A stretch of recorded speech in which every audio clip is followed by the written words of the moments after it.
नमस्कार विद्यार्थी मित्रांनो, आता आपण डेसिमल फ्रॅक्शनबद्दल अधिकची माहिती समजून घेऊया. बघा, पुस्तकामध्येच हा भाग काही दिला आहे तो आपण समजून घेणार. काही एक्झाम्पल्स आपण समजून घेऊया. बघा, डेसिमल पॉईंट. डेसिमल पॉईंट म्हणजे नेमकं काय? बघा, इथे दिले माहिती ती आपण वाचूया. The decimal place is created for writing a fraction. When writing numbers a dot is written after the last digit of the whole part of a number to indicate the end of that part. This symbol is called a decimal point. बघा, आपण आता इथे बघा, हे example बघा, 20 and 3/10 is written as 20.3. आता इथे हा जो 20 आहे त्यात 20 इज कंप्लीट पार्ट, म्हणजे होल नंबर आहे, तो आपण कंप्लीट पार्ट असं म्हणूया. पूर्ण संख्या आहे. होल पार्ट म्हणजे काय? पूर्ण संख्या.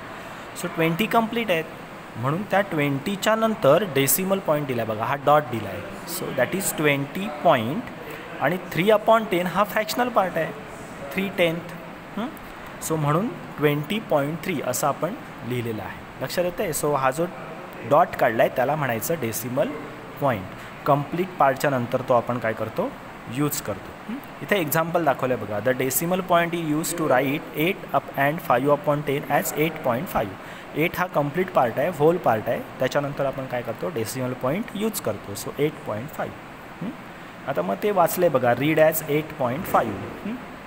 पुढे आता बघा, आता हे दुसरं एक्झाम्पल बघा, 7th tenths.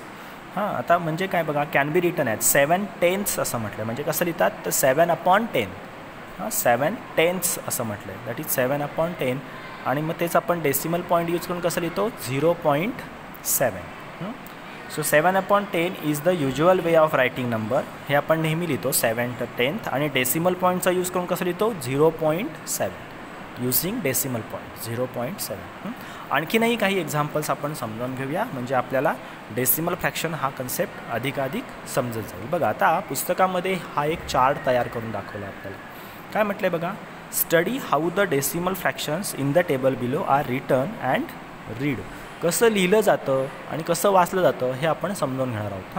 मग आता इथे बघा, इथे फ्रॅक्शन्स दिलेत, एक्झाम्पल दिलेत, आणि ह्या प्लेसेस दिल्यात, टेन्स, युनिट्स, टेन्स, हंड्रेड्स. आता हे काय आहेत? तर डेसिमल प्लेसेस आहेत. आता ते म्हणजे नेमकं काय, तर त्याच्याबद्दलची सुद्धा माहिती आपण जरा बघूया. आता हे बघा, प्लेसेस. आता हा एक नंबर आहे 521.867. बघा, 521.867. आता याच्यामधले आपण प्लेसेस बघूया. हा डेसिमल पॉईंट आहे, बरोबर?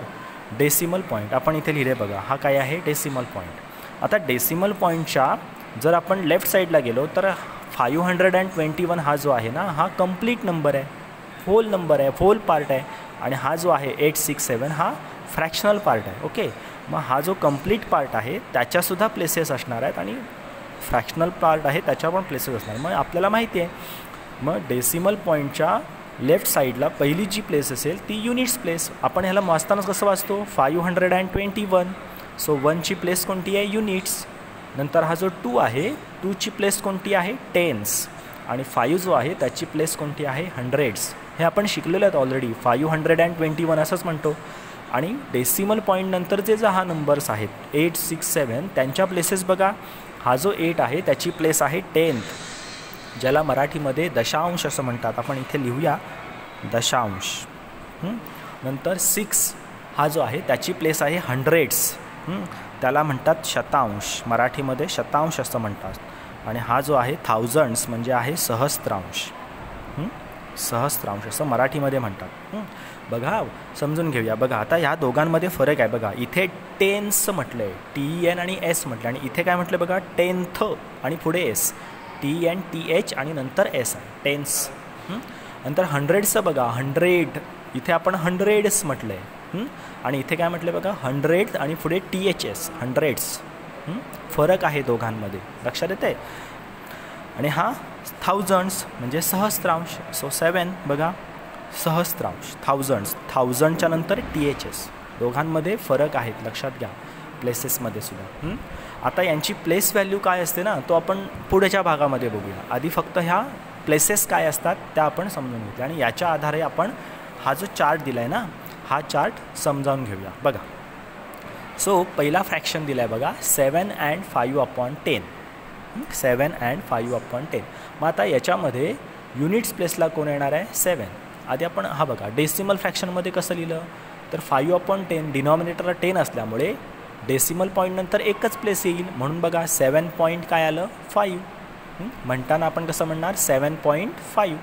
मग आता त्याच्यामध्ये युनिट्स प्लेसला कोण येणार आहे बघा युनिट प्लेसला कोण आला आहे 7. सो युनिट प्लेसमध्ये 7. टेन्स प्लेसला कोणीच नाही आहे. नंतर डेसिमल पॉईंटनंतर प्लेस कोणती येते 10th प्लेस येते ही बघा 10. तिथे कोण आला आहे 5. 100 प्लेसला कोणी आहे का नाही आहे. सो डॅश 0 असणार आहे हां डॅश. आणि वाचताना कसं वाचतो आपण 7.5. आता दुसरं एक्झाम्पल बघा हां हे फर्स्ट हे सेकंड थर्ड आणि फोर्थ. बघा सेकंड एक्झाम्पल बघा 7 and 5/100. आता कंप्लीट पार्ट किती आहे 7 आणि 5/100 आला आहे डिनॉमिनेटरला 100 आहे. That means 2 decimal places. मग बघा कसं लिहिलं 7.05 बरोबर ना 7.05. वाचताना मग वाचलं असं 7.05. मग आता याच्यामध्ये 100 प्लेसला टेन्स प्लेसला युनिट्स प्लेसला कोण आहे 0. टेन्स प्लेसला कोणीच नाही आहे.